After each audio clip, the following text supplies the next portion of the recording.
My parents warned me not to look out the window at night. I just discovered the horrifying reason why. Ever since I was a baby, my parents always told me, don't look out the window at night. I always asked them why, but they would just shrug it off with a creepy smile. As I grew older, I stopped questioning it, but I just never could have guessed the horrifying secrets my parents were hiding. Everyone in my town also followed this weird tradition, so I thought it was normal. That was until I went to college and noticed that none of the other kids were like this. So during Christmas, when I went to my parents' house, I remember them telling me not to look out the window.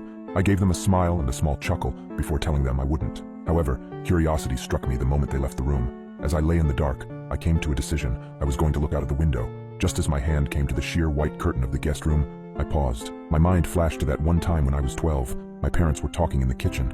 I was home with the flu and was about to make my way to the sink for some water, but I stopped at the doorway. I hid behind the wall, peeking my head out from the doorway just an inch. My mother was crying and my father was holding her and rocking. That poor little girl. I feel horrible for her family, whispered my mother. My father just nodded and continued holding her. I went back to my room after that. Several hours later, my dad came up to my room with several pieces of wood and boarded up my windows. "What are you doing that for, Dad?" I asked him. "Oh, it's nothing. Just safety reasons," he replied. I learned at school the next day that a little girl was found dead the previous morning, the window broken and curtains torn. I snapped back to the present. My hand drew back from the curtain. I shook my head, cursing myself for being so weird. What was the worst that could happen? It was just a window, it couldn't hurt me, right? As I reached my hand out again, my instinct was telling me to stop. My gut twisted as I reached nearer and nearer. Just as I touched the curtain, a painful howl came from the forest surrounding the house. I flinched back, deciding to just lay down and try to get some sleep. I forgot how hard it was to get sleep in my hometown. Every night, coyotes howled for hours everywhere in town, or at least I thought they were just coyotes. The next night, I woke up in a cold sweat. I glanced over at the alarm clock next to my bed. It was midnight. I groaned and sat up in bed. A low growling sound from outside of my bedroom window. I thought back to last night and decided that I had made up my mind about looking out.